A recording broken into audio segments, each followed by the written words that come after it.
இனிய மாலை வணக்கம். இன்னைக்கு நாங்கள் இந்த மலையகாண்ட புத்தகத்தை வாசித்து அதை பற்றின ஒரு கலந்துரையாடலை லண்டன் தமிழ் பெண்கள் அமைப்பால் செய்ய இருக்கிறோம். இதில் இதுதான் அந்த புத்தகம். இது 42 சிறுகதைகளின் ஒரு தொகுப்பாக இருக்கிறது.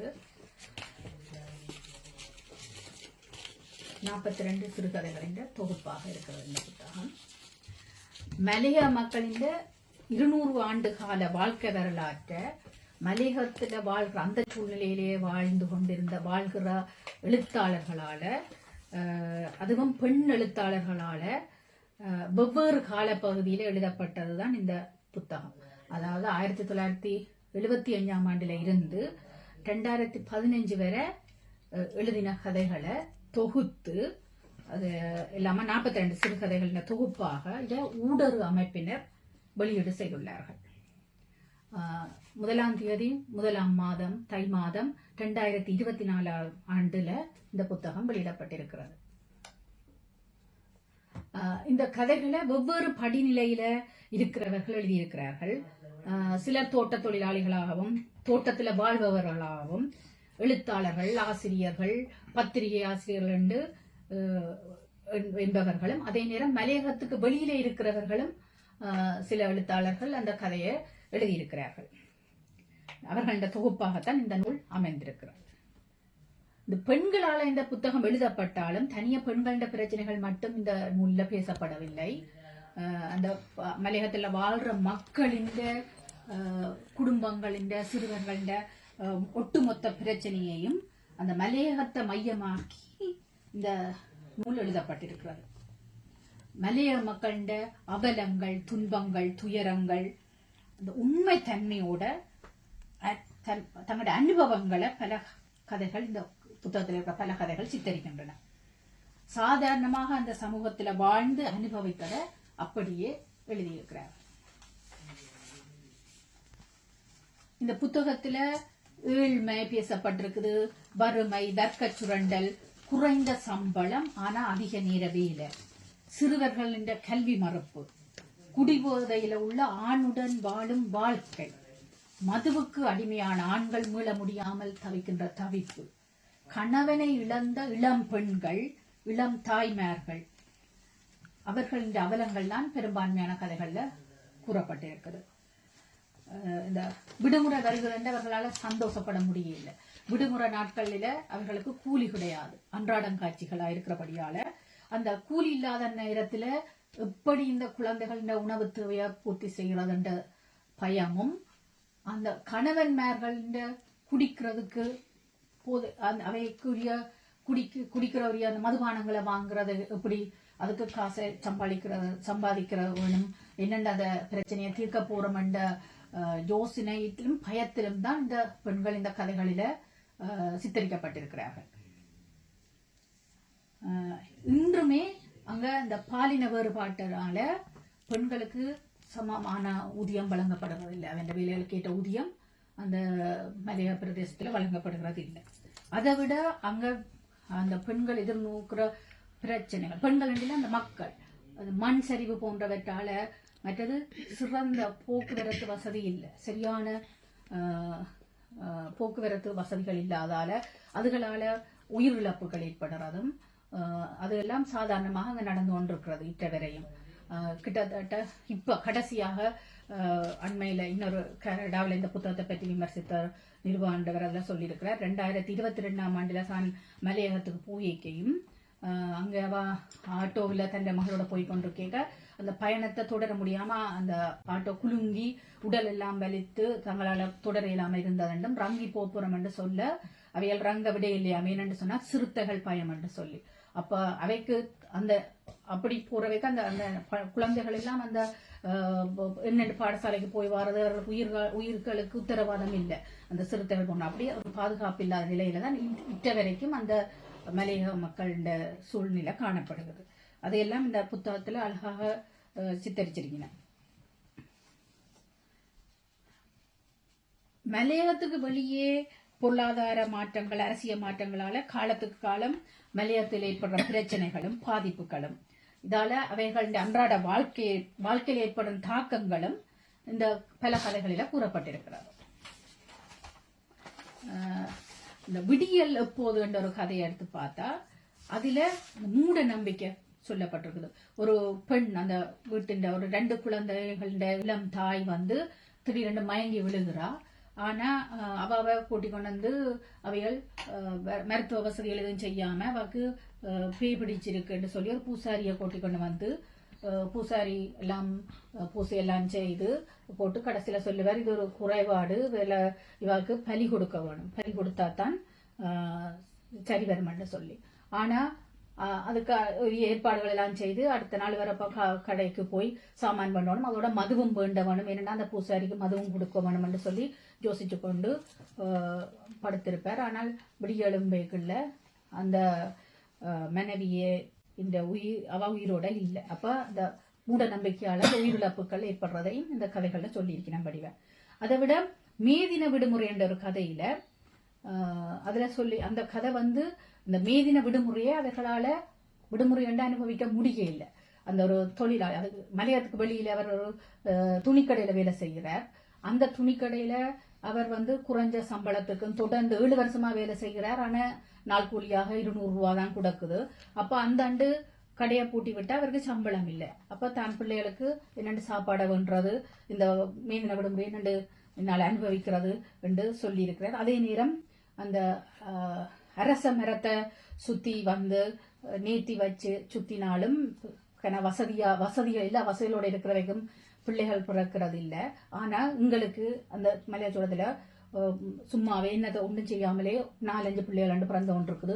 அப்ப அந்த பிள்ளைகளை எப்படி பராமரிக்கிறது, எப்படி வாழ்க்கை செலவை கொண்டு ஆடுறது, தேவையான இடத்துல பிள்ளைகள் இல்லாம வசதி குறைந்த இடத்துல வந்திருக்கு என்ற அந்த விஷயங்களும் அந்த மேதின விடுமுறை கதையில சுட்டி காட்டப்பட்டிருக்குது.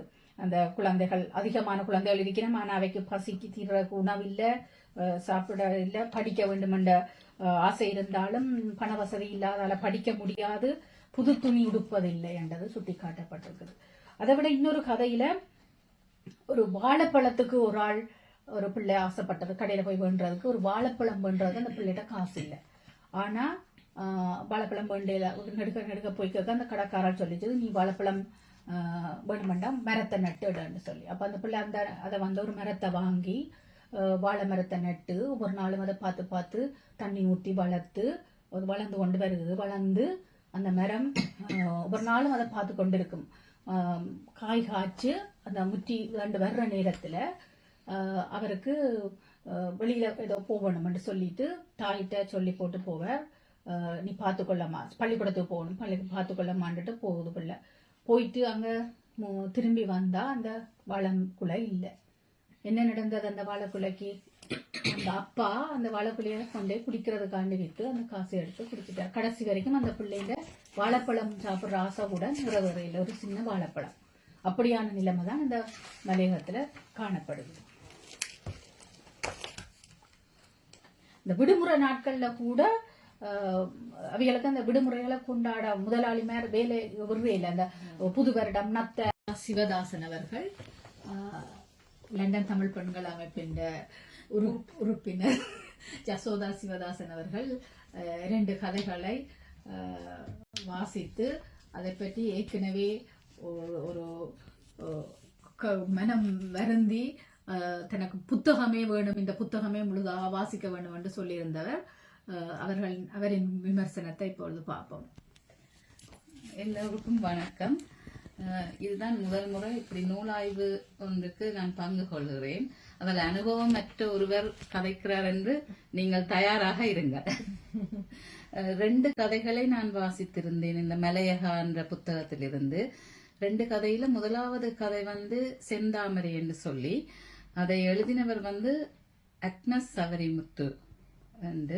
அப்ப அந்த கதையை எனக்கு வாசிக்க சாதாரண கதை தான், மலையகத்துல நடக்கின்ற நாளாந்தம் நடக்கின்ற கதையாக இருந்த போதும் அதை நாங்கள் அந்த வாசித்த பொழுது ஒரு குறிப்பிட்ட ஒரு சிறுகதையாக இருந்த போதும் அது மனதை தொட்டது. என்னென்றால் அது ஒரு வேலைக்கு போய் இருந்த இடத்துல ஒரு சிறுவனை வந்து ஒரு தொழிலாளியாக இருக்கிறவர் படிப்பிச்சு விட்டுருக்கிறார். மலையகத்திலிருந்து செந்தாமரை தான் இந்த கதை, இந்த தலைப்பு. முதல் நீங்க சொன்ன மாதிரி சட்டி சுட்டதடா மாதிரி இந்த செந்தாமரை என்ற தலைப்பு இதுக்கு எப்படி பொருந்தும்னு எனக்கு தெரியல. ஆனா தலைப்பு நல்லா இருக்கு. அந்த கதையில செந்தாமரை எங்க வருது? செந்தாமரை சேற்றில முளைக்கும். சேற்றில் முளைக்குமா? அப்ப என்னன்னா ஒரு சிறுவன் வந்து ஒரு சிங்கள வீட்டுல வந்து வேலைக்கு அமர்ந்திருக்கிறார். அடிக்கடி ஒரு பேக்கரியில அவர் பான் வாங்க போகிட்டு ஒரு அங்க வேலை செய்த ஒரு தொழிலாளியோட ஒரு தொடர்பு வருகிறது. இப்ப தொழிலாளி ஒரு நாள் புத்தகங்கள் கொஞ்சம் பிஞ்சு, அந்த பேக்கரியில பேப்பர்ல தான் எல்லாம் அவர்கள் சாப்பாடுகளை சிலவர்களை சுத்தி கொடுக்கறது அந்த காலத்துல. அப்ப அந்த சிறுவன் அதை எடுத்து வாசித்ததை கண்டுவிட்டு அவர் கேட்டிருக்கிறார், உனக்கு வாசிக்க தெரியுமாண்டு.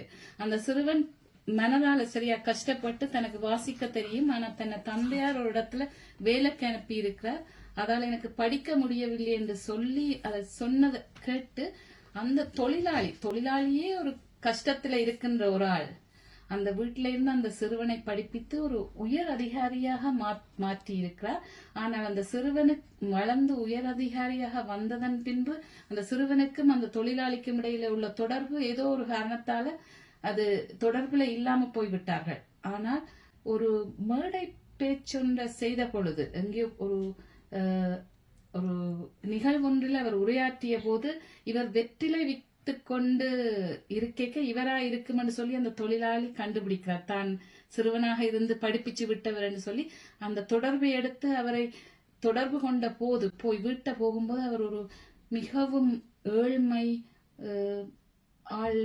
உடுப்புகள் சரியில்லை, ஏழ்மையான நிலையில அவர் கதவை தட்டிக்கு இவருக்கு அவரை கண்டுபிடிக்க முடியவில்லை. ஆனா அவருக்கு தெரிஞ்சிட்டு தான் படிப்பித்த சிறுவன் தான் இந்த ஒரு உயர் நிலையில இருக்கிறாரு.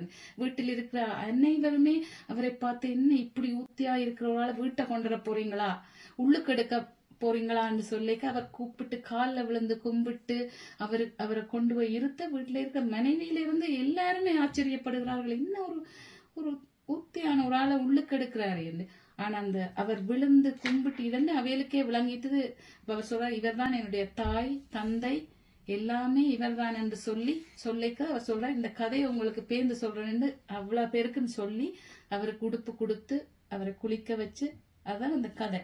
ஆனா எனக்கு இந்த கதையில ஒரு சின்ன ஒரு வருத்தம் என்னென்றால், இப்படி ஒரு கஷ்டப்பட்ட சூழல்ல வேலைக்கு நின்ற ஒரு ஆளை ஒரு தொழிலாளி படிப்பிச்சு விட்டிருக்கிறார். ஆனால் இவர் படித்து வந்து அந்த மலையக மக்களுக்கு இவர் சேவை செய்யல. இவர் ஒரு நல்லவர் தான் அதுல குறிப்பிடப்படுகிறது. அந்த மாற்றத்தை கொண்டு வர்றதுன்றது என்ன, நீங்கள் அதை அனுபவித்திருந்தால், அந்த அனுபவம் உங்களுக்கு ஒரு கஷ்டமாக இருந்திருந்தால் நீங்கள் அந்த அனுபவத்தை மற்றவர்கள் படக்கூடாதுன்னு முயற்சி எடுக்கணும். ஆனா இந்த கதை எனக்கு நன்றாக பிடித்திருந்தாலும் அந்த பரசுராமன் என்று சொன்ன அந்த சிறுவன் ஒரு பெரிய ஆளாக வளர்ந்து ஒரு உயர் அதிகாரியாக இருந்தவர். ஆனால் தன்னை வளர்த்து விட்டவரை காணிக்க உதவி செய்கிறார், எல்லாம் நன்றாக இருக்கிறது. ஆனால் அவர் மலையகத்திலே என்ன செய்தார், அவர் கல்யாணம் செய்தது கூட ஒரு வர்த்தகரின் மகளை. அப்ப அவர் ஒரு நன்றாக வந்த நிலையில் அவர் மறிவண்ணதும் ஒரு கல்யாணம் கட்டினதும் ஒரு நல்ல ஒரு வசதியான பெண்ணை. ஆனால் அவர் சிறிது அளவு கூட பின்னோக்கி பார்க்கவில்லை மலையகத்தை. அந்த கதை எனக்கு உருக்கமாக இருந்தது. என்னன்னா, எனக்கு அந்த கதையில ஹீரோ வந்து எனக்கு பிடிக்கல. அந்த உதவி செய்த அந்த அழகுமுத்து என்ற ஒரு தொழிலாளர், பேக்கரி தொழிலாளர் தான் எனக்கு அந்த ஒரு கதையின் ஒரு பெரிய கதாநாயகனாக தெரிந்தார். இரண்டாவதாக கன நேரம் எடுக்க விரும்பவில்லை. இரண்டாவதாக நான் வாசித்தது வந்து அரபா மன்சூரன்.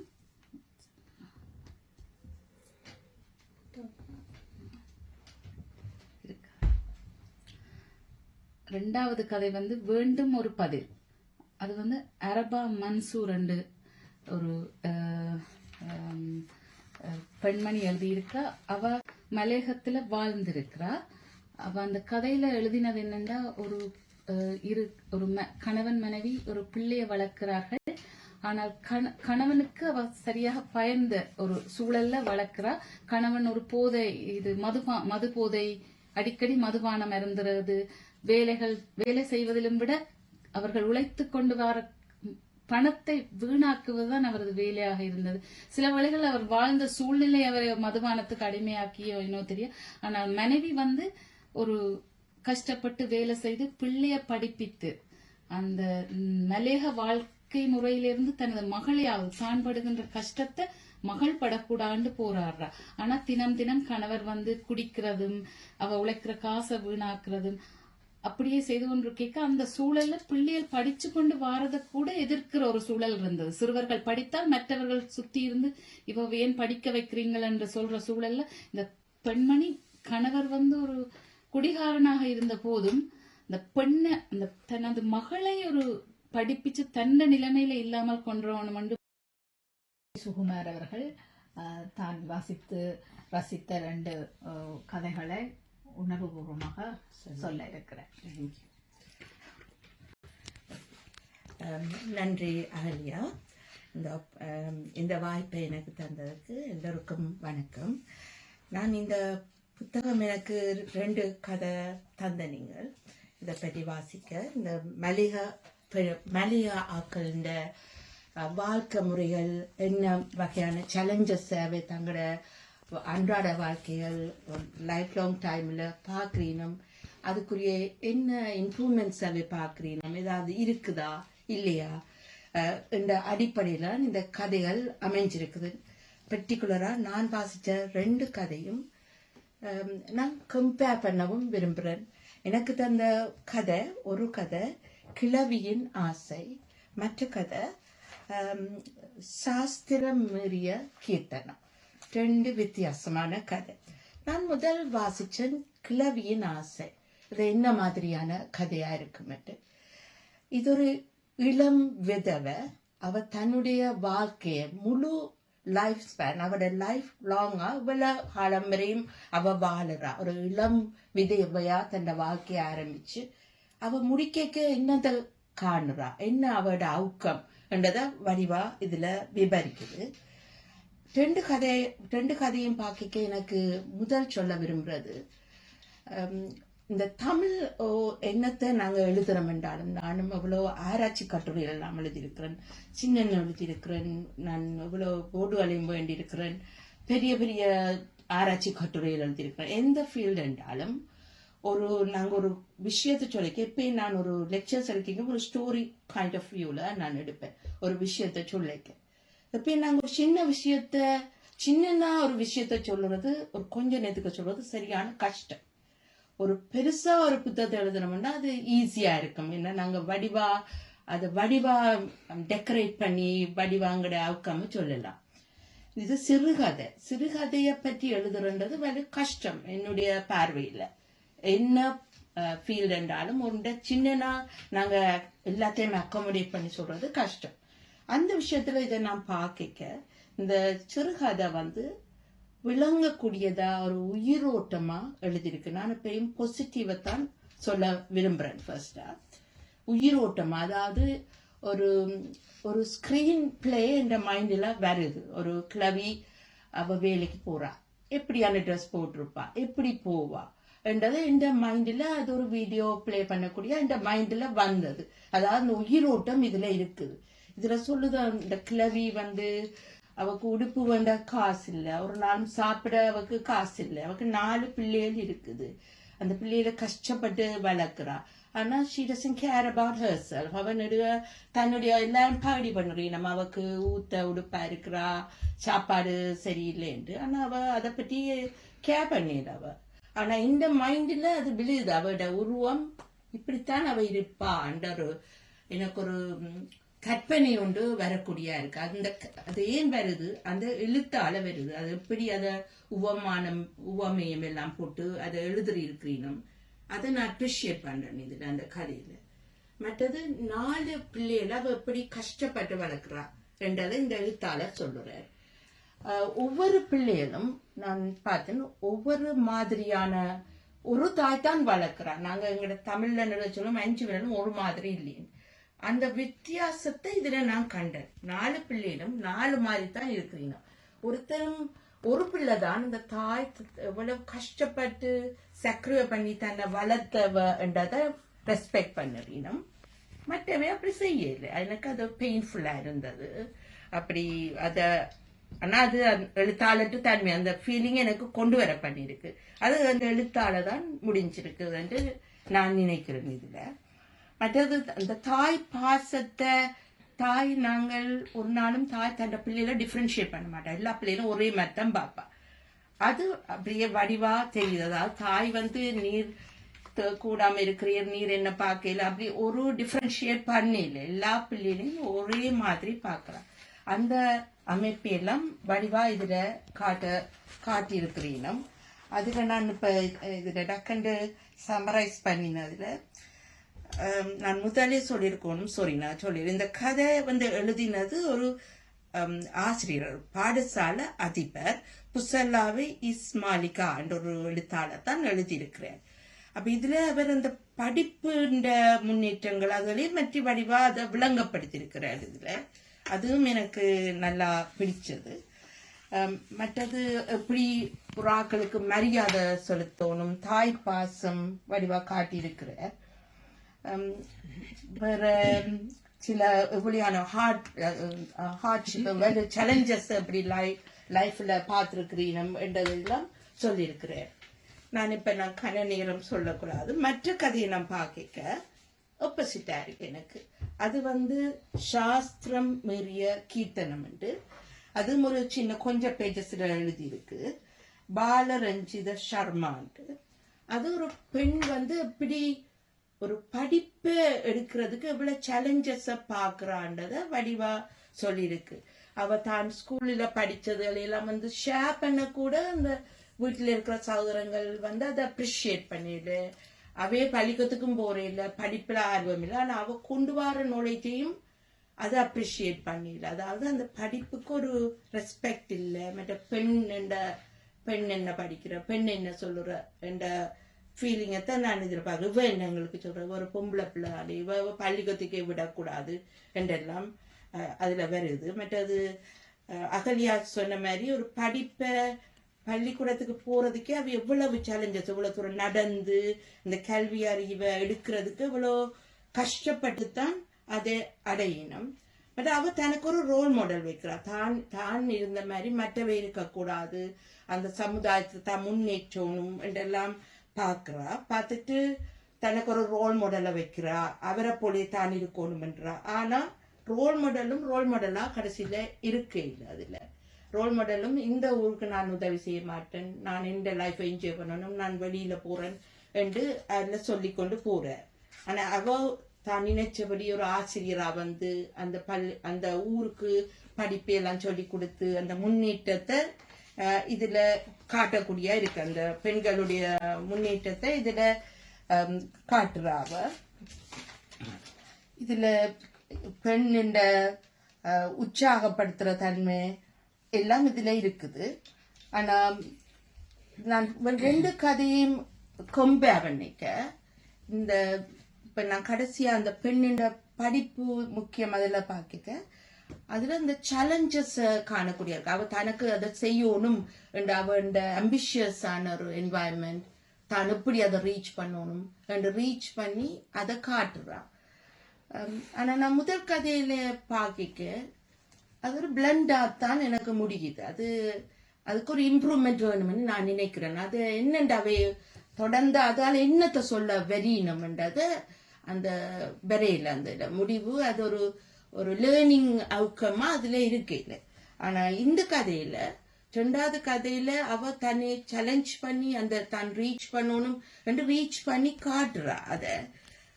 ஆனா அவவும் அதே மாதிரி வாழ்க்கையை தான் பிரபாடுறா, அதே மாதிரி கத்திக்கொண்டு. ஆனா அவ ரீச் பண்ணி காட்டுறா. அந்த டூ டிஃபரன்ஸ், அதாவது ரெண்டு விதமான எழுத்தாளர். அந்த கதையை முடிச்ச முறை வித்தியாசமா எனக்கு இருக்குது. என்னுடைய அடுத்ததாக திருமதி நவநீதநாதன் ராதா அவர்கள் ஒரு கதையை தன்னுடைய பாணியில் விமர்சனம் செய்வார். இது எனது முதலாவது தமிழ் பெண்கள் அமைப்புடன் நான் என்னுடைய கருத்தை சொல்ல வந்த முதலாவது சந்தர்ப்பம். பெண்கள் அமைப்புகள் என்னை மன்னித்துக் கொள்ள வேணும், சரியோ பிழையோ, இது என்னுடைய கருத்து. வாசிப்பு அனுபவம் தானே. வாசிப்பு விருப்பம் சின்ன குழந்தையிலேருந்து வாசிப்போம். ஆனா இப்படி 4 பெரிய ஆக்களோட கருத்தை பரிமாறினது இல்லை. ஓகேயா?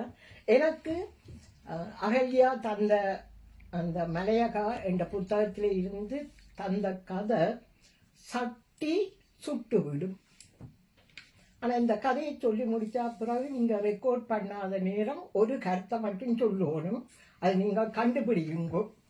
சரி, சட்டி சுட்டுவிடும். இந்த கதை மலையக மக்களோட வாழ்வியலை அதன் வழிகளை தெளிவாக முன்வைத்துள்ளது. ரோஹிணி முத்தையா இக்கதையை எழுதியிருக்கிறார்.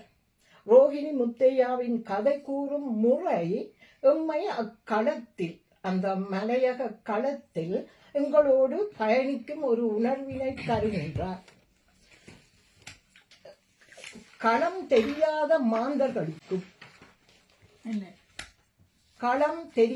மாந்தர்களுக்கு கூட அம்மக்களின் வலியை வாசிக்கும் போது உணர வைத்திருக்கின்றார். படைப்பாளியின் ஆளுமை, ரோஹிணி முத்தையாவின் ஆளுமை அதில் தங்கியுள்ளது. அவர் அழகாக வாசிப்பாளரை கொண்டு நடத்தியுள்ளார். அந்த ஆற்றல் ரோஹிணியிடம் நிறையவே உள்ளது. அந்த கதையில் அந்த கதையில நோக்கம் மலையகத்தின் தேயிலை தோட்டத்தில் வேலை செய்யும் மக்களுக்கு எந்த விதமான உரிமையும் அவர்களுக்கான தேவைகளும் நிறைவேற்றப்படவில்லை. அந்த தேவைகள் எல்லாம் நிறைவேற்றப்பட்டிருக்கிறது யாருக்கென்று சொன்னா அங்க உள்ள தோட்ட முகாமையாளர்களுக்கு. தோட்ட முகாமையாளர்கள் நிறைவாக வாழ்கிறார்கள், தேவையானது எல்லாம் கிடைக்கின்றது.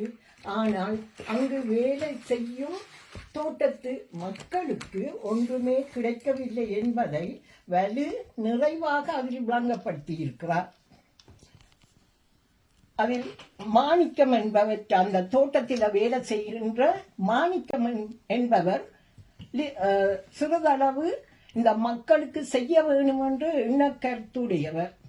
ஆனால் அந்த தோட்ட முகாமையாளர்களுக்கு அது விருப்பமில்லை. அவர்களுக்காக காசு செலவழிக்கவும் விருப்பமில்லை. இறுதியில் அந்த கதையில பார்த்தா 2 பேர் இந்த வசதி இல்லாததால இறந்ததை பற்றின ஒரு தொடர்கதை மாதிரி அவர் எழுதியுள்ளார். சட்டி சுட்டுவிடும். அந்த மலையாள மக்கள் என்ன செய்ய வேணும் என்றதை ஆனால் நிறைவாக ரோஹிணி முத்தையா அவர்கள் வடிவாக விளங்கப்படுத்தி இருந்தாலும் அங்கு தோட்டத்து மக்கள் வாழும் வாழ்க்கையை எவ்வாறு அதை நிறைவு செய்திருக்கலாம், எவ்வாறு அவர்களுக்கான வழியை காட்டியிருக்கலாம் என்றது அந்த கதையில காணப்படவில்லை. அதாவது இந்த கதை முடிவை பார்த்தால் யாருடனும் போராடாதே, உரிமைக்காக போராடாதே, அடங்கிப்போ என்ற முறையில் தான் அந்த கதை முடிவு இருக்கிற மாதிரி நான் விளங்கிக் கொண்டேன். என்ற கஷ்டம் வரும்போது போராடி பிரியோசனம் இல்லை, விட்டுட்டு போய்விடுவோம் என்ற மாதிரி அந்த கதையை முடித்திருக்கிறார். அதில அதுக்கான வழிமுறைகளை சொன்ன மாதிரி விட்டிருந்தா நல்லா இருந்திருக்கும். ஒடுக்கப்பட்ட மக்கள், அங்க உள்ள மக்கள் ஒடுக்கப்பட்டிருக்கிறோம் என்பது அறியக்கூடியதாக இருக்கிறது. ஆனால் அந்த ஒடுக்கப்பட்ட மக்கள் மிக தெளிவான தனது எழுத்தாற்றல் மூலம் அதை உணர வைத்துள்ளார். அது ஒரு நிறைவான அவருடைய ஆற்றல். அதாவது ஒடுக்கப்பட்ட மக்கள் எவ்வாறு ஒடுக்கப்படினம், அவர்கள் எவ்வாறு கஷ்டப்படினம் என்றதை அழகாக அந்த கதையில அவர் தெளிவுபடுத்தியுள்ளார். அந்த கதையை வாசித்து முடித்து திரும்பி மீண்டும் அந்த தலைப்பை பார்க்கக்குள்ள ஏன் அந்த தலைப்பை அப்படி போட்டா என்றது விளங்கவில்லை. சட்டி சுட்டுவிடும். எனக்கு அது என்னமே தெரியவில்லை. ஒரு 3-4 தரம் அந்த கதையை வாசித்த நான் ஏன் அதுக்கு தலைப்பு சட்டி சுட்டுவிடும் என்று போட்டா என்பது தெரியவில்லை.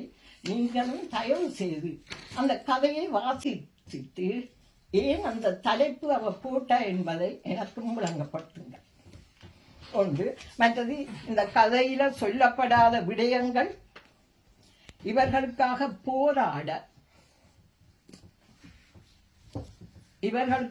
போராட அரசியல் கட்சிகளும் தொழிற்சங்கங்களும் மக்கள் அமைப்புகளும் உண்டு. ஆனால் அதை பற்றி எழுத்தாளர் எங்குமே குறிப்பிடப்படவில்லை. கதை நல்லது, அதில் சிலதுகள் போட்டிருக்கலாம் என்று இது என்னுடைய கருத்து. தலைப்பு ஏன் அப்படி போட்டான்றதும் தெரியாதபடியா உங்களிடம் விட்டிருக்கிறேன், தலைப்புக்கான காரணத்தை சொல்லும்படி. நன்றி, வணக்கம்.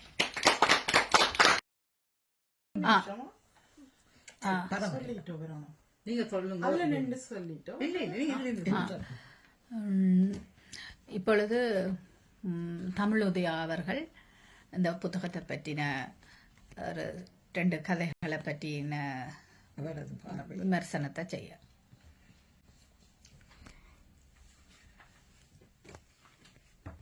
அன்பு வணக்கம். அகலியா தமிழ் பெண்கள் அமைப்பின் தலைவர்களுக்கும் இணைய விமர்சகர்கள், ஆர்வலர்கள், அன்புள்ளங்கள் அனைவருக்கும் மாலை நேர வணக்கம். இந்த மலையகா என்ற நூலை பற்றி சில சிறு கதைகளின் அல்லசல்கள் பற்றி சிலவற்றை சொல்லலாம் என்று நினைக்கின்றேன்.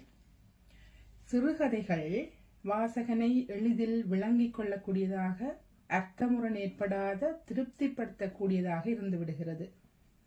கள்ளமற்ற எளிய ஈரமான சந்திப்பு என்று கூட சொல்லலாம். பற்றிக்கொள்ளல் அல்லது விடுபடல் என்றும் சொல்லலாம். இந்த சிறுகதை பிரதிகளை தங்களை புரிய வைப்பதற்காக பலவிதமான நிலைகளை, முகங்களை அல்லது காட்சிகளை முன்வைக்கின்றன. வாசகனிடம் புரிவதற்காக அவை அனுமதி கோருகின்றன. படைப்பாளனின் உள்ளார்ந்த நோக்கம் இலகுவில் வாசகனிடம் தொற்றிக்கொள்கிறது. ஆனால் இந்த நிலை ஒற்றை நிலைப்பாடுகளை கொண்டிருக்க வேண்டும் என்ற அவசியமில்லை. படைப்பாளியே நகர்த்தி சென்ற சிறுகதைக்கு வாசகனிடம் முடிவு இருக்க வேண்டும். ஒன்றுக்கு மேற்பட்ட அர்த்த வேறுபாடுகள் உருவாக்குவது சாத்தியமாகின்றது. எனவே சமூகத்திற்கான செய்திகளை பரப்புவதற்காக எல்லா நம்பிக்கைகளையும் தேடல்களையும் ஒரு பிரதி தருமையானால் அது சமூகத்தில் இறந்தும் இறவாத குரல் உயர்ந்த பிரதியாக உருவெடுத்து விடுகிறது. எல்லோருக்கும் பொதுவான நம்பிக்கைகளையும் தேவைகளையும் இவை விசாரணைக்கு உட்படுத்துகின்றன அல்லது தெளிவுபடுத்துகின்றன. இப்படியான சிறுகதைகளை எழுதும் விரல்களுக்கு குரல் இருக்கிறது என்றுதான் நான் சொல்வேன். மொழித்திறன் அல்லது இலக்கிய திறன் அல்லது உள்ளார்ந்த அறிவு என்பதை விட இயல்வெளிச்சியான ஒரு கதை சொல்லிக்கான நடை தேவைப்படுகிறது அல்லது அனுபவ சுழற்சிகள் அவசியமாகின்றது. வாசகர்கள் புரிந்து கொள்ளக்கூடியவனாகவோ வெவ்வேறு தரப்பட்ட முன்முடிவுகளை எடுப்பவனாகவோ இருக்கக்கூடும். ஆக படிப்பறிவு உள்ளவன் எல்லோரும் சிறந்த வாசகன் ஆகிவிடுவதும் இல்லை. பட்டறிவுள்ளவன் வாசகனாய் நீடிப்பதும் இல்லை. வாழ்க்கைக்கான தீர்வுகளை எல்லா கலை படைப்புகளும் தந்து விடுவதில்லை. அப்படி நம்பினால் நமக்கு ஏமாற்றம்தான். உண்மையே வனப்பு, வனப்பே உண்மை என்று ஒரு ஞானி சொல்லியிருக்கிறார். அந்த உண்மை சம்பவங்களை வனப்பு மிகுத்து உரைக்கும் போது நெஞ்சுக்கு நெருக்கமாகி விடுகிறது அல்லது அதனுள் கரைந்து உறைந்து விடுகிறது. வார்த்தைகள் எவ்வளவு முடமாகி போனாலும் அவற்றுக்கு பின்னால் அர்த்த செழிப்பையும் உட்பொதிந்துள்ள குணநலங்களையும் இழுத்து வந்து விடுகிறது இந்த சிறுகதைகள். சிறுகதைகள் உண்மைக்கு மிக நெருக்கமாக இருக்கிறது. இலக்கியம் அடிக்கடி தன்னை நிகழ்த்தி கொண்டு பயனுள்ளதாகவும் தன்னை உயர்த்தியும் காட்டிக்கொள்கிறது. ஒரு சமூகத்தின் புனிதப்படுத்தலுக்காக தன்னை இயக்கிக் கொண்டிருக்கிறது அல்லது இயங்கிக் கொண்டிருக்கிறது. அந்த வகையில் இந்த மலையகா கூறும் சிறுகதைகளில் முழுக்க முழுக்க மலையக மாந்தர்கள் நடமாடுகின்றார்கள், இயங்குகிறார்கள், தங்களை பிரதிபலிக்கிறார்கள். நான் 2 விதமான கதைகளை வாசித்தேன். ஒன்று தாய்ப்பாசம், அக்னஸ் சவரிமுத்து என்பவர் எழுதியிருக்கிறார். அதன் நடை தெளிவாக போகும் ஒரு சலசலப்பற்ற நதி போல அப்படியே விடயத்தை வரிக்கு வரி எழுதியிருக்கிறார். ஒரு நேரடி செய்தியாகவே விவரிக்கப்பட்டிருக்கிறது. கொஞ்சம் அங்கிங்கு நெருடி வளைந்து நெளிந்து நனைந்து போயிருக்கலாமோ என்று எண்ண வைக்கிறது. தனி மனித இருப்பினையும் சக மனித இருப்பினையும் ரோஸ்மேரிக்கும் பிரதீப்புக்குமான பிணைப்பு மிக காத்திரமாக சொல்ல எத்தனிக்கிறது. இன்றைய சமூக நிலைமையை, பிள்ளைகளின் வளர்ப்பு சூழலை, வலி நிறைந்திருந்தும் வெளிநாட்டு வாழ்வின் மோசமான சூழலை ஓரிரு சம்பவங்கள் எடுத்து நிற்கின்றன. அடுத்து பிரமிளா பிரதீபன் எழுதிய சஞ்சும்மா என்ற கதை மனித நேயத்தை, ஒரு பசுவின் மீதான அன்பு பற்றி உணர்வின் பிரதேசங்களோடு ஒரு விறுவிறுப்பான ஒரு உணர்ச்சி வசத்தோடு அது அந்த கதை போகின்றது. ஒரு நல்ல நடையில் எழுதியிருக்கிறார். ஒரே ஒரு கருத்து, மனிதநேயம் அல்லது மிருகநேயம் ஒரு தெள்ளிய கலங்கமில்லாத பிரயோகங்களாக நடத்தி சென்றிருக்கிறார். மானுட நேயத்தை எந்த வாக்குமூலமுமின்றி அகந்தையற்று இந்த இலக்கியம் நகர்த்தி இருக்கிறது. உண்மையில் ஒரு உயிர் பற்றிய குணாம்சங்களை குறிப்பால் உணர்த்திய பங்கு இந்த சிறுகதைக்கு உண்டு. எல்லோரும் நாங்கள் பெரிய பெரிய சம்பவங்களை நினைத்து பார்ப்போம். ஆனால் ஒரு பசுவை பற்றி ஒரு சிறுகதையை எழுதினது ஒரு வியக்கத்தக்க விடயம். எனவே அன்போடு அனைவருக்கும் வாழ்த்துக்களும், தொகுத்து வெளியிட்ட மலேகாவிற்கும் நன்றியுடன், வாய்ப்புக்கும் இந்த நிமிடங்களுக்கும் நன்றியுடன் அமர்கிறேன். நன்றி, வணக்கம். போட்டு சொல்றேன்னு செஞ்சது அக்காச்சி இப்பொழுது ஆசிரியை, தமிழ் ஆசிரியை சுகுணா சுதாகரன் அவர்கள் மலேகா நூலிலிருந்து 2 கதைகளை வாசித்து தனது அனுபவத்தை எங்களுடன் பகிர்ந்து கொள்வார். நன்றி அகலியா. இந்நேரத்தில் இங்கே கூடியிருக்கும் அத்தனை உறவுகளுக்கும் வணக்கத்தை தெரிவித்துக் கொண்டு, அழகிய மாலை பொழுதிலே இன்று மலேகா என்கின்ற ஒரு சிறுகதை நூலினை நான் நினைக்கின்றேன் எண்மரென்று எட்டுப்பேர் போல இருக்கிறது. அதனை ஒரு நூல் ஆய்வு செய்ய கூடியிருக்கின்ற இந்த நல்ல பொழுதுக்கு இறைவனுக்கும் இயற்கைக்கும் நன்றி சொல்லிக்கொண்டு, எனக்கு தரப்பட்ட கதைகள் இங்கே 2 கதைகள் தரப்பட்டிருக்கின்றது. உண்மையில் சிறுகதை என்பது என்னவென்று உதயா அழகாக கூறியிருந்தார். அதற்கமைய வாசகன் பக்கத்துல ஒவ்வொரு பேருக்கு ஒவ்வொரு பாங்கு இருக்கும், ஒவ்வொரு விதமாக அதனை புரிந்து கொள்வார்கள். இதுல மலேகத்தை ஒட்டியதான கதையாகவே இந்த 2 கதைகளும் இருக்கின்றது. ஏனென்றால் மலேக மக்களோடு கூடியதான இந்த நூலினை அவர்கள் 42 கதைகளை புனைந்தாலும் இங்கே 2 கதைகள் எனக்கு தரப்பட்டிருக்கின்றது. அந்த கதைகளில் உண்மையில் 2 கதைகளும் அன்றாட வாழ்க்கையில் சாதாரண மனிதர்களோடு ஒட்டியதான தலைப்புகளாக இருக்கின்றன. நான் எனக்கு கிடைத்தவுடன் பார்த்தேன், ஒன்று வறுமை பூக்கள், மற்றது உறவுக்காரன். இந்த 2மே, இந்த உறவுக்காரன் என்பது அதைத்தான் நான் முதல் வாசிக்க வேண்டும் என்று இருந்தேன். ஏனென்றால் உறவுகளுக்காக இயங்குகின்ற நாங்கள் தான் இந்த புலம்பெயர் தேசத்தில் இருக்கின்றோம். அப்ப இந்த உறவுக்காரன் என்ற நூலில் இருக்கின்ற அந்த கதை எவ்வாறு இருக்கும் என்று பார்க்கின்ற போது உண்மையில் மிகவும் ஒரு ஆச்சரியமாக இருக்கின்றது. அது 2001ஆம் ஆண்டு இந்த ஆசிரியனுடைய பெயர் அக்னஸ் சவரிமுத்து என்பவரால் இந்த கதை புனியப்பட்டிருக்கின்றது. உண்மையில் உறவுக்காரன் என்று பார்க்கின்ற போது நாங்கள் எல்லாம் நினைப்போம், உறவுகள் என்பது இரத்தத்தினால் உருவாக்கப்பட்டது என்றுதான் உறவுகளை சொல்லுவோம். சொல்லுவோம் இரத்த பாசம், இரத்த சொந்தம், அவர்கள்தான் உறவுகள் என்று. ஆனால் உண்மையில் நான் இங்கு அல்ல, தாயகத்தில் அல்ல, உறவுகள் என்பது உண்மையில் அது ஒரு பாசம் பார்த்த உடனே வாரது என்றது, நட்பு கூட உறவாக மாறலாம் என்பதில் ஒரு நம்பிக்கை இருக்குது. இங்கேயும் இந்த கதை அதைத்தான் சொல்லுகின்றது. உண்மையில் அந்த ஒரு வறுமையான ஒரு நிலை இந்த எல்லா கதைகளிலுமே இருக்கின்றது. அதனால் அந்த வறுமையின் பக்கம் போகவில்லை. இந்த உறவுக்காரன் என்பதிலே ஒரு அக்கா, அந்த பாத்திரங்கள் விவரமாக விவரிக்கப்பட்டிருக்கின்றது. உங்களுக்கு தெரியும், அக்காவும் தம்பியும் என்பது எங்களோட வாழ்க்கை முறையில அக்கா என்பவள் ஒரு அன்னைக்கு சமமானவள். அன்னையின் மறுவடிவம் தான் அக்கா. அக்காவும் தம்பியின் பாசத்தையும் ஒரு அண்ணாவும் தங்கையினுடைய பாசமும் ஒரு வித்தியாசமானது குடும்பங்கள்ல. நான் வாசிக்கின்ற போது அவ்வாறுதான் பார்த்தேன். ஒரு அக்காவுக்கு ஒரு தம்பி இருக்கிறார், ஒரு அண்ணா இருக்கிறார் அந்த சகோதரிக்கு. அப்ப சரியான பாசமாக இருப்பார்கள் என்று. அப்ப இவ வேலை செய்து கொண்டிருக்கீங்களா அவற்றை கணவருக்கு ஒரு நாள் எதிர்பாராத விதமாக ஏதோ ஒரு குச்சி கண்ணில பட்டு அவருக்கு கண் பார்வை இழந்து விட்டார். அப்ப அந்த கண் பார்வை இழந்த உடனே நாங்கள் பெண்கள் ஆண் சகோதரர்களை தான் ஓடுவோம் எங்களுக்கு உதவி கேட்டு. அப்ப அந்த வைத்தியசாலைக்கு கொண்டு செல்வதற்காக அவ ஓடி போறா தன்னுடைய அண்ணாவிட்ட. எப்பவும் தங்கச்சி அண்ணாவிடம் தான் ஓடுவா உதவிக்கு. அப்ப அவர் அதை மறுத்து விட்டார். ஏனென்றால் இப்போது கூடுதலாக இது எங்களுடைய எல்லாற்ற வாழ்க்கையிலையும் இருக்கின்றது. அண்ணன்மார் சரியோ பிழையோ தெரியாது, இதை நான் அதை பதிவு செய்ய விரும்புகின்றேன். அந்த அண்ணிமார் ஓமென்று சொன்னால்தான் அந்த வீட்டுக்கான எல்லாவற்றையும் செய்வதாக இருக்கின்றது. அண்ணன் அண்ணியை சொல்லி தட்டி கழிக்கின்றாரோ அல்லது உண்மையில் அண்ணிக்கு அவர் அண்ணி ஓமென்று சொன்னால்தான் அந்த வீட்டுக்கான எல்லா விடயங்களையும் அவர் செய்வாரோ தெரியாது. இந்த பிரச்சனை மலையக மக்களுக்கெல்லாம் எங்களுக்குமே இருக்கின்றது. அப்ப தனது மனைவியினுடைய பக்கத்திலே ஒரு மனைவியின் தங்கச்சி மச்சினியாருக்கு திருமணத்துக்காக மாப்பிள்ளை பார்க்க போக வேண்டும் என்று சொல்லி அதை தட்டி கழித்து விட்டார். தனது தங்கையோடு கணவரை வைத்தியசாலைக்கு எடுத்துச் செல்வதற்கு. அவர் அதை தட்டி கழித்தாலும் தம்பி மீது அதை பாரத்தை சுமத்தி விட்டுகள், தம்பிகிட்ட போய் கேளண்டு. அப்ப தம்பியும் திரும்ப அவருக்கு பிசினஸ் விஷயமாக தான் இந்தியாவுக்கு போகிறது வந்தது வேடியல்னு சொல்லி தட்டி கழித்தார். இதுல ஒன்றை ஒன்று அங்கே அழுத்தமாக கூறப்படுகின்றது என்னென்றால், இந்த உறவு என்று சொல்லி கூட பிறந்த சகோதரங்களே அந்த இக்கட்டான சூழ்நிலையில அந்த சகோதரிக்கு உதவவில்லை என்பது ஒரு உண்மையில் ஒரு சகோதர பாசம் எங்கே போனது என்றதை எனக்கு ஒரு கேள்விக்குறியாகவும் வியப்பாகவும் இருந்தது. ஏன்னா கண்ணிழந்து இருக்கீங்கள அதுவும் அந்த இடத்துல அவர்கள் படிப்பு அறிவு அப்படியெல்லாம் கூட இருக்காது பெண்களுக்கு. அப்ப அந்த தனிச்சு வைத்தியசாலையை கொண்டு போகக்கூடிய துணிச்சல் இல்லாத ஒரு பெண் அவ சகோதரி.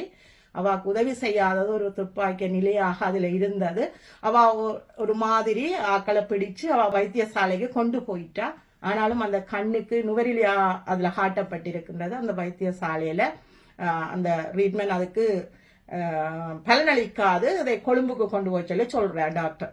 அப்ப அந்த டாக்டர்கிட்ட கதையை கேட்டோன்னே வாக்கு மேலும் அதிருப்தி. எப்படி ஒரு தெரியாத இடம் கொழும்பெல்லாம் எனக்கு ஒரு தனிய இடம், போய் பழக்கம் இல்லாத ஒரு இடம், மற்ற இனத்தவரோட புரியாத பாசியாக இருக்கின்றது.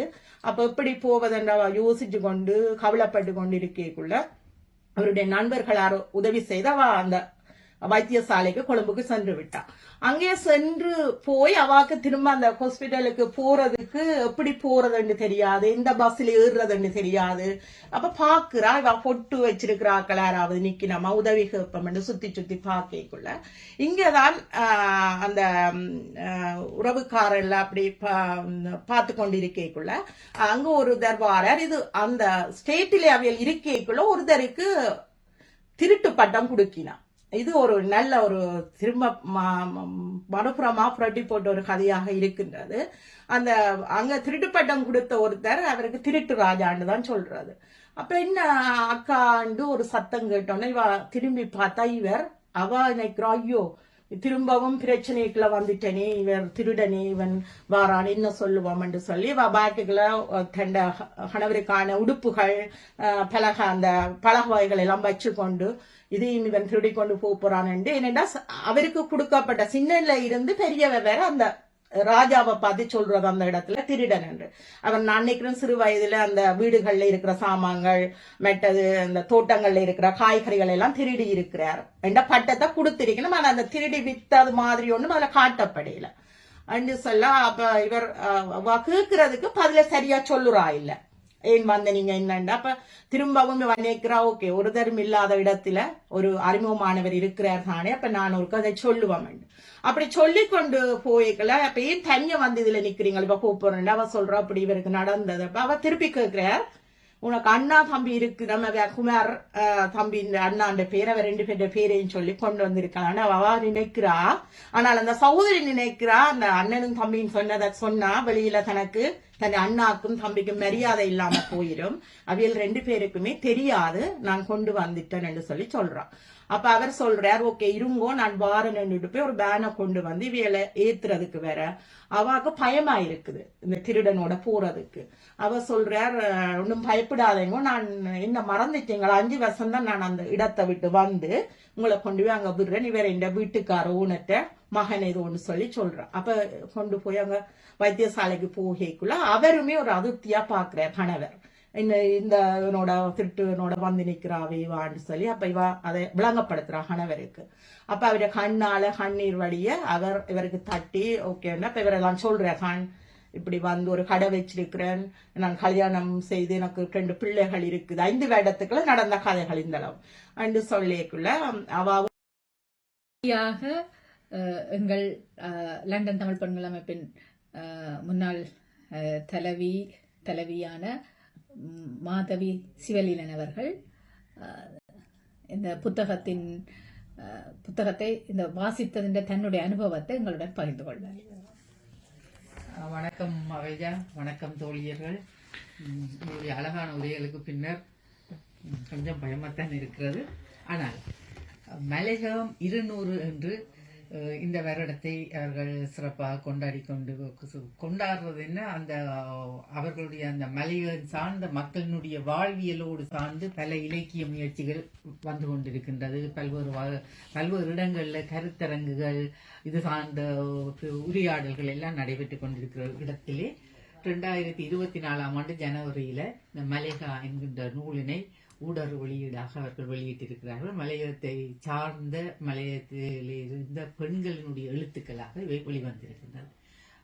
அது உண்மையில ஒரு நல்லதொரு முயற்சி. மலையகத்திலே ஒடுக்குமுறைக்கு உட்பட்ட அந்த மக்கள்கிட்ட இருந்து பெண்கள் முன்னுக்கு எழுத தொடங்கி இருக்கிறார்கள். அவர்களுடைய காலகாலமாக எழுதப்பட்ட எழுத்துக்கள் எல்லாவற்றையும் சேர்த்து அந்த சிறுகதைகளினுடைய தொகுப்பாக இது ஒரு ஆரம்ப முயற்சி தான். இன்னும் நிறைய சிறுகதைகள் இருக்கலாம், விடுபட்டு இருக்கலாம். ஆனாலும் இந்த ஊடறு இத்தகைய ஒரு முயற்சியை மேற்கொண்டது என்பது மேல வரவேற்கக்கூடிய ஒரு விடயம். எல்லா மலையகம் சார்ந்த பெண்களினுடைய சிந்தனைகள் எப்படி இருக்கும் என்றதை இந்த கதைகளுக்கூடாக நாங்கள் காணக்கூடியதாக இருக்கிறது. மற்ற அந்த பேர் எனக்கு பிடித்துக் கொண்டது. மலையகா அந்த பெண் எழுத்தாளர்களுடைய தொகுப்பாக இது இருக்கிறது.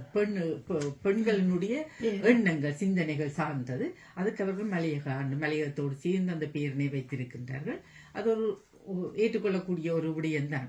ஏண்டா இப்போ ஒரு பிரச்சனை அவர்களிடையே போய்கொண்டிருக்கிறது, மலையக தமிழரா அல்லது இந்திய தமிழரா, அதாவது ஈழத்தில் இருக்கிற இந்திய தமிழரா என்றது ஒரு போகிறது. அதுக்கு அவர் சொல்ற மலையகத்தில் வாழ்கிறவர்கள் மலையக தமிழர்கள், இந்தியாவில் இருந்து வந்து மலையகம் தவிர்ந்த ஏனைய பிரதேசங்கள்ல வாழ்றவர்கள் எல்லோரையும் சேர்த்து இந்திய தமிழர்கள், இலங்கையில் வசிக்கின்ற இந்திய தமிழர்கள் என்ற ஒரு பேரை வைக்க வேண்டும் என்ற ஒரு இது, அந்த பேர் வைக்கிறதுல முரண்பட்டு கொண்டிருக்கிறார்கள். அவர்கள் எல்லாத்தையும் ஒன்றிணைக்க வேணும். ஆனா இந்த பேர் எனக்கு ஏற்றுக்கொள்ளக்கூடியதாக இருக்கிறது. ஒரு புது பேராக இருக்கிறது. அது அவர்களுடைய அடையாளம் இல்லை, புத்தகத்தினுடைய ஒரு பேர் தானே. புத்தகத்துக்கு நாங்கள் என்னென்ன பேர் வைக்கிறோம் அந்த பேரினை வைத்துக் கொள்ளலாம் என்று. இங்க இந்த கதைகளின் ஊடாக நான் பார்த்தது என்னென்றால், தனியே இது கதை சொன்னது மட்டுமில்லை, அவர்களுடைய வாழ்வியல் மட்டுமில்லை, அவர்கள் அந்த வாழ்றதுக்கு செய்த போராட்டம் இதற்கூடாலே சொல்லப்படுகிறது. அரசியல் ரீதியில அரசியல் தலைவர்கள், அந்த மலையக தமிழர்களாக இருக்கிற அரசியல் தலைவர்களே இவர்களுக்கு எதிராக செயற்படுகிறது. இலங்கை அரசு கூடி இதை கண்டுகொள்ளாமல், இல்ல இலங்கையில வாழ்ற ஏனைய மக்கள் கூடி இந்த மக்களை கண்டுகொள்ளாத ஒரு பரிதாப நிலையை நாங்கள் இந்த கதைகளுக்கூடால காணக்கூடியதாக இருக்கிறது. உண்மையில அவர்கள் 1971-77 அவர்களுக்கு பிரஜா உரிமை இல்லை என்று அவ்வளவு காலம் வாழ்ந்த அந்த மக்களை திருப்ப இந்தியாவுக்கு போகுமாறு திருப்பி கிளைத்தவர். அவர்கள் வருகின்ற போது மண்டபம் கேம்பில இருந்து இந்தியாவில தமிழ் தனுஷ்கோடி அதுல இருந்து அவர்கள் தலைமன்னாருக்கு தான் வருகினோம். கப்பல்ல தலைமன்னாருக்கு ஒரு அதுவும் அந்த நெருப்பால சுட்டு ஒரு அடையாளம் போட்டுத்தான் அவர்களை இங்க அனுப்புறது. தலைமன்னார்ல இருந்து கண்டி மட்டும் அவர்கள் நடந்துதான் வந்தார்கள். அது வழியில அவர்கள் செத்து போயிருவார்கள். வயிற்றோட்டம் காய்ச்சல் நோய்கள் எல்லாம் அவர்கள் செத்து போறாரு. அந்த இடத்துலயும் ஒடிய போட்டுட்டு வருவினம் அப்படி வர்றது. எனக்கு நினைவு இருக்கிறது, இந்த ஒரு அடுப்பு மூட்டி இது செய்கின்ற போது மலைப்பாம்பில வச்சு அடுப்பு மூட்டினதாக, அடுப்பு மூட்டி தண்ணீர் கொதிக்க வச்சதாக, அது வேறென்று இதை செய்தது என்ற ஒரு சம்பவம் ஒன்று இருக்கிறது. அடுத்தது நான் சொன்னது 71-77 அவர்கள் திருப்ப பிரஜா உரிமை இல்லை என்று சொல்லி அவர்கள் திருப்பி அனுப்புகின்ற போது அவர்கள் அந்த ஏற்றி கொண்டு போன ட்ரெயினுக்கு பேர் ஒப்பாரி கோச்சி. என்ன அழுது சொந்தங்களை உறவுகளை மலைநாட்டுல விட்டுட்டு 60 ஜனம் இந்தியாவுக்கு போகுது. அப்ப அந்த அழுது அந்த ட்ரெயின் போனபடியால் அவர்களை இனி காண முடியாது. அவர்களுக்கு அவ்வளவு வசதி இல்லை. இந்தியாவுக்கு போயிடும். அங்க பேர் ஒப்பாரி கோச்சி என்று. அது உண்மையில சரியான. அங்க போய் அவர்கள் அங்க ஸ்ட்ரேஞ்சர்ஸ் தான், கன்னியர்களா தான் இருக்கணும். தமிழ்நாட்டுக்கு எங்கேயோ போய் அவர்கள் அந்த இப்படி ஒரு மலை பிரதேசங்கள்ல அவர்கள் அங்கேயும் போய் வாழ்றாரு. அங்கேயும் அவர்களுக்கு வாழ்வு இல்லை. இதுல நீங்கள் அந்த சொல்லுகின்ற போது அந்த காமரா அந்த வாழ்க்கை சொல்லுகின்ற போது 200 வருடங்களாக அந்த மக்கள் அப்படிப்பட்ட ஒரு வீடுகள்ல தான் வசிக்கிறார்கள். இன்றைக்கு நாடு இப்போ எவ்வளவுத்துக்கு முன்னேறிட்டு என்ன, அதுக்கு பிறகும் அந்த மக்களுடைய வாழ்க்கைய அந்த ஒரு சின்ன ஒரு அடிப்படை வசதி அந்த வீட்டை கூடி ஒழுங்காக கட்டி கொடுக்க முடியாத சூழலில எங்களுடைய நாடு இருக்கிறதா? அப்ப இந்த போராட்டம் நாங்கள் எவ்வளவு போருக்கு செலவழிச்சவே என்ன, அதுல ஒரு கொஞ்சம் காசு இந்த மக்களுக்கு கொடுக்க இல்லையன்ற. மற்றது இதுல இந்த நான் 2 கதைகள் தான் இதுல எடுத்திருந்தேன். அதோடு சேர்த்து நான் இந்த இந்த மலையக தமிழர் என்று சொல்லப்படுகின்ற இவர்கள் எங்களுடைய யுத்த காலத்திலேயும் மிகவும் பாதிக்கப்பட்டார்கள். நாங்கள் ஷெல்லுக்குள்ளேயும் மொம்மிங்குக்குள்ளேயும் ஆக்ரோ குண்டுகளுக்குள்ளேயும் நாங்கள் வாழ்ந்து மடிஞ்சு கொண்டிருந்தாங்க. அதே நேரம் அந்த மக்கள் ஒரு சிங்கள குடியிருப்பை சுற்றித்தான் அவர்களுடைய வாழ்வு இருந்தது. எப்பவும் இங்க யாழ்ப்பாணத்திலேயோ இல்ல வடக்கு கிழக்குலயோ எதுவும் பிரச்சனை நடக்க அங்க போய் அந்த மலைய தமிழருக்கு அடிக்கிறது வழக்கமா இருக்கு. எத்தனையோ பேர் செத்து இருக்கிறார்கள். எனக்கு தெரியும் அண்மையில நாங்கள் இந்த மலைய 200 சார்ந்த ஒரு கருத்தரங்கு செய்த போது சாம் ரஜிதாவில் காத்தாயி என்ற ஒரு நாடகம் போட்டவர். அது 3 அன்னைக்கு தான் அந்த விஷயங்களை அவைகளுக்கு சொல்லி அவ வெளிக்கடையில செத்து போறா. கேன்சர் செத்து போறா. மலைய பெண் ஒரு பெடியன தெரியாமல், ஒரு இயக்க போராளிய தெரியாமல் அவ வீட்டுல அடைக்கலம் கொடுக்குறா. அவருக்கு தெரியாது இது போராளி என்று. அவன் பாவம்னு சொல்லி அவ அடைக்கலம் கொடுத்துருக்கு. அவனை கூட்டிக்கொண்டு வெளிக்கடையில அவ வச்சிருந்து விடவே இல்லை. மனசு கேன்சர்ல செத்து போது அவன் படம் கூடி இல்லை வெளியிட்ட. ஏன்னு சொன்னா அந்த வச்சிருந்தா பயம் என்று சொல்லி. அப்போ மிகவும் ஒரு உருக்கமான ஒரு நாடகமாக அதை போட்டார்கள். இது நான் இந்த கதைக்கு அப்பால நான் அந்த மலைய மக்கள் சார்ந்து சொல்லுகின்ற போது பார்க்கக்கூடியதாக இருக்கிறது. இதுல நான் எடுத்துக்கொண்ட அந்த கதை நெருப்புக்குள் வீடு கட்டி என்ற ஒரு சிறுகதை. நெருப்புக்குள் வீடு கட்டி என்றது சாந்தி மோகன் பண்டாரவழியை சேர்ந்த ஒரு டீச்சர் அவன் எழுதின கதை. இதுல தனியா அவர்களுடைய அந்த உழைப்பாளர் வர்க்கத்தினுடைய கதை சொல்லப்பட்டாலும் அதுக்குள்ள ஒரு அரசியல் போய்கொண்டிருக்கிறது. 2 கதையை நான் எடுக்கின்ற போது சும்மா தான் எடுத்தேன்னா, இதுல கங்காணியா இருந்தவர் துரியா போறார், சாதாரண தொழிலாளியா இருந்தவர் கங்காணியா போறார். அப்ப போன உடனே இந்த பதவியில் எப்படி அவர்களுக்கு அவர்கள் அதனை பிடித்துக் கொள்கிறார்கள் என்ற மாதிரி. ஆனால் அவர் இந்த பெரியதுரை என்றவர் அவர் என்ன செய்யறாருன்னா, ஒரு சாதாரணமா ஒரு நாட்டம் எடுக்கிற ஒரு வாய்க்காலை கிண்டி கொண்டிருக்கின்றார். அவர் செய்து போட்டு தேத்தனி குடிக்கவும் முடியலையே என்று போட்டு அவர் அதை சிந்திக்கிறதாக என்ன நடந்ததுன்றத ஒரு நனவிடை தொய்தல்னு சொல்லி பின்பக்கமா இருந்து யோசிக்கிறார் என்ன நடந்ததுன்னு. அப்ப இவர் கங்காணியா இருக்கீங்க, எல்லாரும் தேத்தனி குடிக்கணும். அதை துறை சொல்ற, நீ தேத்தனி குடிக்க இயலாது, டீ குடிக்க இயலாது, என்ன ஒரு 1/2 an hour இருக்குது டீ குடிக்கிறதுக்கு. ஆனா அந்த நேரமும் நீங்க வேலை செய்ய வேணும் என்று சொல்ற அந்த ஒரு அடிமைத்தனத்தினே அங்கே. அப்ப அவர் சொல்ல இந்நேரம் என்ன சந்தி என்று சொல்லுகின்ற போது இவர் போய் சந்திக்கிறதுக்கு போய்க்க அவர் சொல்றார். ஒரு சாதாரணமா தான் கதைக்க இவர் சொல்றார், அப்படி நீங்க டீ குடிக்க இயலாது என்று சொல்லிக்க அவர் சொல்றார், 1/2 மணி நேரம் எங்களுக்குரிய நேரம் தானே ஐயா, குடிச்சா தானே நாங்க தொடர்ந்து வேலை செய்யலாம், நீங்க முந்திரி கேட்கும் அப்படித்தானே என்றைக்கு அவர் சொல்றார். இல்ல இப்ப கம்பெனி மாறிட்டுது, அவங்க சொல்றாங்க உங்களை தொடர்ந்து வேலை செய்யட்டுமா அப்படி என்று சொல்லிக்க அவர் இவர் ஒண்ணும் செய்ய முடியாது. அப்ப இவர் தண்ட பக்க நியாயத்தை அந்த கங்காணி சொல்லுகின்ற போது கணக்கு பிள்ளை தலையாட்டேக்க அவர் தன்னை மறந்து தலையாற்ற. அப்ப இவர் அதை சொல்லிக்க வெளியில இருந்து தொழிலாளிகள் பார்த்து கொண்டிருக்கணும் இந்த கங்காணி என்ன பதில் சொல்ல